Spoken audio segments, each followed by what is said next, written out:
Greetings from the economic capital of the country, ladies and gentlemen. You're on to my media Prime and you're watching Prime News, the Monday edition of the news. My name is Gienda Belgian Blanche King. We are live from Studio A at Fengo Drombange in Douala. The World Football Governing Body, FIFA, has inflicted a heavy 5-year ban on the president of the Confederation of African Football, Ahmad.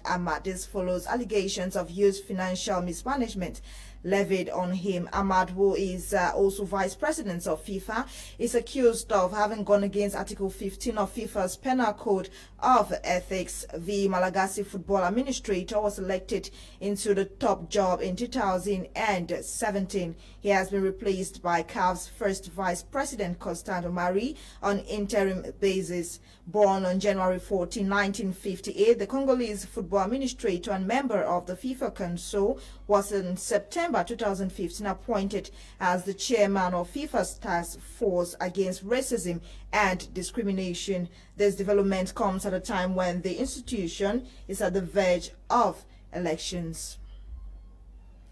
The governor of Littoral region, Samuel Dieudonné Ivaha Diboua, has prohibited the use of bags in supermarkets, bars and restaurants. This is contained in a communique signed recently following the explosion of a locally fabricated explosive. Details with Fonquinta in the following report. As part of measures to fight insecurity in the nation's economic capital, Governor of the Littoral region, Samuel Dieudonné Ivaha Diboua, in a press released at the weekend, prohibited citizens from entering bars, restaurants and supermarkets with backpacks. According to Governor Ivaha Diboua, the order, which began at the weekend, is to protect citizens and their goods in public spaces, thereby calling on the population to be vigilant and report any suspicious action to law enforcement officials. The governor's decision comes after the explosion of an improvised explosive on Wednesday, November 18, 2020, at the Rhine neighborhood in Bonaberi, Douala First Subdivision. The blast that left 2 seriously injured, one on the face and another on the leg, left many Douala city dwellers worried, as cases of explosions have been on the rise in some parts of the country, like Yaoundé, Bamenda, and recently Douala. Barista Tamfu Richard has been given a suspended sentence of 6 months by the Bonaja Court of First Instance. He was found guilty of destruction of public properties and assault on police officers. This means Barista Tamfu Richard and colleague will not serve the 6 months jail term unless further criminal offences are brought forth against them within this time period. Barista Tamfu and colleague are now free after paying the sum of 100,000 francs demanded by the Bonaja Court of First Instance. Let's now have the reaction of some lawyers after the sentence earlier today. More like a clash of the titans. There was the force of the bench and the force of the bar. And so I think the judge saw that there was too much tension in the air and thought that it's what we call in English, in pidgin parlance, a draw game. Everybody went home satisfied. But I want to say that it is not necessary for that clash to always happen, because that kind of force can get out of hand and the entire nation will suffer. There's every reason for us, when we have this kind of problem, for the bar and the bench to meet in Wicklow and discuss and solve the problem. It wasn't necessary. But the procedure I saw in court today was a procedure a little bit different from what we have Anglophone section of the country. The 2 gentlemen pleaded not guilty, and we expected the court to produce the witnesses so that you give evidence of what happened, and then the accused persons will have an answer to give. But surprisingly, it was the Procureur de la République who gave the evidence and gave the exhibit in court. That is not the procedure. And so the aspect of cross-examination, examination in chief and re-examination was not seen in this court. So it was more like a miscarriage of justice. I think there's so much for us to learn from all of this. It was a horrid one too. I can conclude. It was a horrid decision for people to go home and reduce the tension in the air. They have been given 6 months suspended sentence for 3 years. It means they can go home, and that if they commit this kind of offense again, then they would have to serve the 6 month sentence before they are prosecuted. So they will have to walk home knowing that there's a charge on their head. They have also paid a charge of 100,000 francs for the cost of the proceedings? For me, I think it's a sham. And when I say it's a sham, I mean that it's a decision that the whole process was carried out in a way that violated the basic fundamental principles of criminal trials. Because to us, and according to the Criminal Procedure Code, when a man says he's not guilty, it puts the burden of proof on the prosecution. The prosecution is now required to adduce evidence through witnesses, right, which is going to lay the foundation whether or not there is a case to answer. But in this case, once the accused person said they were not guilty, the court proceeded to allow the state counsel to read a report which formed the evidence of the prosecution. And obviously, when there is a process like this in criminal trials, the accused always has a right to cross-examination. Cross-examination means it's an opportunity for the defense to challenge the facts as advanced by the prosecution. And in this case, when the state counsel reads a report, you would have expected that he had taken the role of a witness. Mm-hmm. And so he should have gotten into the box to be cross-examined, which is not a possibility. And that is why we say that the whole process was a sham, because the court was like in a rush to deliver, to deal with the case. And justice rushed is always justice crushed. And as you would have seen in this case, the issue is not whether the sentence was suspended. The issue is whether the sentence ought to have been meted on the law. For us from the English-speaking bar, we were arguing that the strike should have been for at least a month, because it is not the fact that people have been released that is important. It is the fact that they were arrested in the first place. It is the fact that they were brutalized in the court hall. That is what is important for us. And that you can call people who are trained to handle criminals in detention to come and beat up lawyers in the court hall. You see, when we are raising our voice today, some people think that we say this because we are lawyers. But what they have started doing will get to a situation where people will come into this courtroom and beat magistrates and judges. That is what we are saying. And when that happens, then there's a total breakdown of rule of law. At least 2 people have been confirmed dead and several others injured after a fatal road accident that occurred on Sunday, November 22 at Bonaberi along the stretch of road linking Rai and Dobo in the Douala 4 municipality. The accident that involved a 19-seater traveling bus, motorbikes and a blue Advances car has been blamed on high-speed, reckless driving and the non-usage of a safety belt, which could have altered the tragedy. The 2 who were severely injured gave up the ghost on the way to the hospital. It is worth noting that in Douala, chieftain of the Littoral region, Bonaberi stretch of road is said to be the deadliest, recording the highest number of deaths in the city. Defense, accompanied by the Delegate General for National Security and the Director of Intelligence Service, held a working visit to the Northwest on Friday to assess military strategies on the ground as instructed by the Head of State, Commander-in-Chief of Defense and Security Forces. During the meeting, Defense Minister Joseph Betty Asomo reiterated government's decision to provide effective and definite solution to the ongoing socio-political crisis in the 2 English-speaking regions of the country. Our reporter Charles Kebwa was present. He compiled the following report.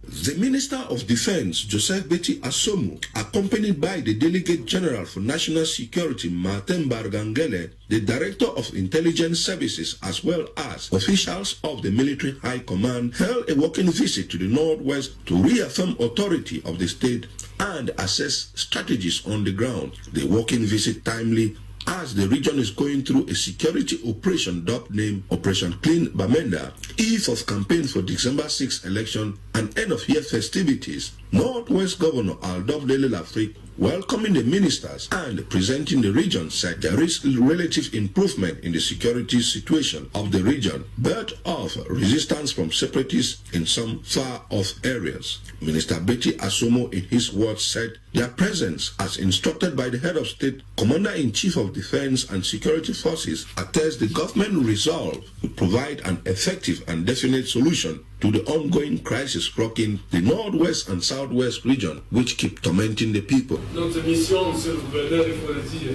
n'est pas de venir faire ici l'évaluation de l'action politique que le chef de l'État mène dans la gestion de cette situation de crise sécuritaire. Car vous le savez, en plus de la réponse sécuritaire, il y a également la réponse politique mise en œuvre par le chef de l'État et son gouvernement.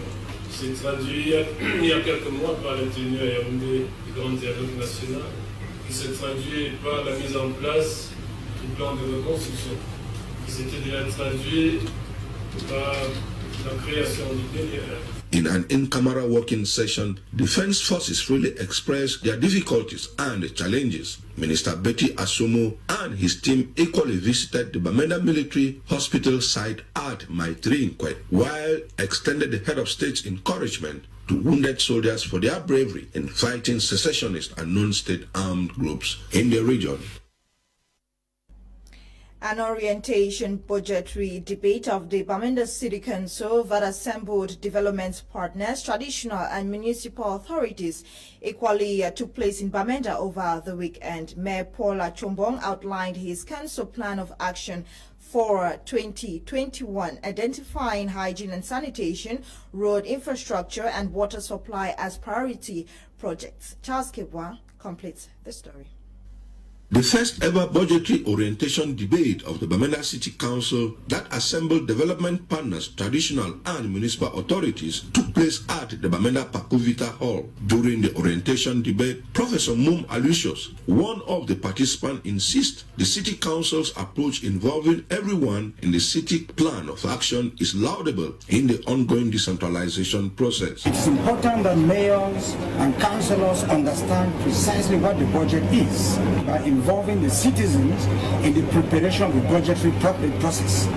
Because when people participate in make drawing of the budget, they see themselves, find themselves in that budget and they own the budget. Bamenda City Mayor Paul Achombong, outlining his council plan of action, identified hygiene and sanitation, road infrastructure and water supply as priority projects for 2021. Priority lines of actions. And the first priority is sanitation, like we discussed. The second will be road infrastructure. And the third will be water. The Bamenda City Council has acquired a new front head loader, intends to use into the City Council priority projects. This front wheel loader will actually function in all domains. One, it's going to function in the domain of road maintenance and the opening of new roads. It's going to function in the domain of clearing away garbage, which sometimes Izekam is reluctant to do. Three, is going to function in the way of serving the community wherever they may need it. Has set up a tomatoes farm, encouraging farming groups with plans of setting up a tomatoes processing unit in future.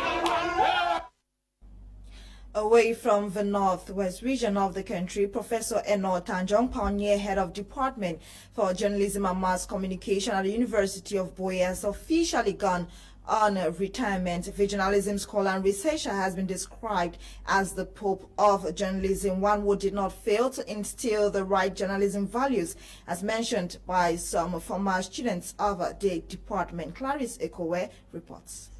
The pioneer HOD of GMC at the University of Boya, Professor Tanjung, has officially gone on retirement after several years of journalism training of students. Taking place in Boya, this retirement banquet organized by some GMC ex-students, they say, is to honor a man who has not only been an academic mentor, but also acted as a father to many GMC students. He's a transformer. He transformed something in me. I went there because I just wanted to be listened to on radio, but he gave me another, vision of what I was waiting for. That's why I started as a public relations officer. The first GMC student to be recruited as PRO in UB was Moki. Also attended by friends and family members, the Pope, as he was also called, has been described as a humble and passionate scholar and researcher who secured victories for the department during his mandate as HOD. As his boss, there was an occasion in which graduates of the Department of Journalism and Communication went for a national competitive exam, and all of them could enter past. and then it more or less marginalized the other competitors. That's the type of service you get. He did not only teach, he taught people how to believe in themselves, how to share with one another, how to touch hearts, like I said. According to Tanjung, if you did anything without expressly implanting something for which posterity will keep writing on the crystal walls of people's hearts, if you didn't do that, then you have not touched hearts. While talking to the press, Professor Tanjung expressed satisfaction with his journalism training up to his retirement age. When I took James in my own fashion with George, we put benchmarks that the children must be extremely bright. And if you see all of them, don't joke. All my students are very, very bright. I'm just overwhelmed. The GMC ex-student also handed a cash of 1.5 million as retirement package to the Pope of Journalism. The event also saw the celebration of his 65th anniversary. Yeah, on to Prime News. On my major Prime in Church News, the founder and general overseer of Paradise Baptist Church, Kmer, has been awarded a doctorate degree in divinity. Prophet Oborene received the multiple recognitions over the weekend from the Ambassador University and Seminary. Details with Tamfu Sidwan Dimbia. He is not only being celebrated because he transformed lives through the preaching of the gospel, but because he has been the brain behind the rehabilitation of hundreds of internally displaced persons who escaped from gun battles in some parts of the northwest and southwest regions, the provision of food and assistance to physically challenged in the region. Prophet Oborene, described as a self-starter, now backs a doctorate degree in divinity from the Ambassador Seminary and University, Cameroun, African campus. The Doctor of Divinity, conferred on him by a college of Bible lecturers and instructors led by the president and chancellor of the seminary, Archbishop Dr. Anyereta Godfred, on Saturday, 21st November 2020. Prophet Dr. Oborene also received a Distinguished Honors Award from the Ambassador Seminary, Certificate of Ordination and International Ministerial License. Prophet Oborene thinks that other preachers must believe in God's guidance as they transform lives. Make sure you are called by God and live to defend the calling. Integrity is very important in ministry. Patience is very important in ministry. And perseverance is very, very important in ministry. And one other thing that is very, very important is a sense of accountability and a sense of management and administration of the church. Even though Prophet Oborene has always been a self-starter, his vision and commitment have been supported by his wife, Pastor Nambo Rose Epose Obo, whose commitment and workaholic nature has paid off as she received a bachelor's degree in Christian Relics from the Ambassador Seminary, Cameroon. Bachelor of Christian Ministry. Prophet Oborene's Paradise Baptist Church has branches across the nation and overseas. In sports, Victoria United of Limbe came from behind to beat city rivals Option Sports Academy by 2-1 in a pre-season friendly match played at the community field in Limbe over the weekend. Sportsman Fabrice Keninga took note and was present during this encounter. He compiled the following report. Victoria United of Limbe narrowly defeated ambitious Limbe-based club Option Sports Academy by 2-1 in a highly anticipated friendly game staged at the community field over the weekend. It was Option Sports Academy who opened the scoring barely 2 minutes into the game. The boys of New Coach Njoku Barnabas had to fight hard but only benefited from an on goal to level scores. It was a palatable fixture for both sides as they continue fine-tuning tactics ahead of the upcoming season in the region. The entertaining encounter ended 2-1 in favor of Victoria United alias Opopo. We are in a pre-season, at least we are playing our friendly games now today, so the team is satisfied with the 2-1 victory. How will you assess your opening? Yeah, it's a good side, coming here, we don't really know that it's going to be a difficult match for us, and it was a balanced game. The two teams really put on what they could do. I think it was a good game. I can only say that they are offensive party, but they don't work well. That is why we won them. But no, take nothing away from them. It was a good side. So where will you improve your team? Yeah, we have to improve in the midfield. I realized that the win, my opponent win all the second balls. This is very, very dangerous for us. So we have to work towards that. It's not good when the ball comes back in the middle and we are not present. So we have to work the second balls. Inspired the loss coach Ekema Ernest of Option Sports Academy is upbeat. It's not really bad, but when your team no win, you cannot consider that it's a good day. It's a very bad day for us today. And I will still congratulate my boys. They put a good fight towards the end. So we have to go back to our drawing board, see what was lacking, see what will be the way forward. So it was a nice game. Opopo is not a junior side. Opopo is a bigger side. It's a heavyweight. I think you can see for their side they use almost 18 players. We use 2 teams, and now by using 2 teams, the game will not be balanced. You understand? Because we want to see some of our players. But I know I told you the other last time that we are prepared for the championship. We know the people that play. By playing this friendly match, we can know who is who in our team. Both sides are gearing up for the new football season in the southwest region. Coach Bana is yet to lost a game since being handed the top job of coaching Victoria United. And that's it for today's edition of Prime News on My Media Prime. Thanks for being a part of the news or today's edition. Join us tomorrow 6:30 Cameroon time, God willing, for another edition of Prime News on My Media Prime. Faith Tataberenyu coordinated the news, produced by Ewane Eli Nolinga. My name is Gienda Blanche King.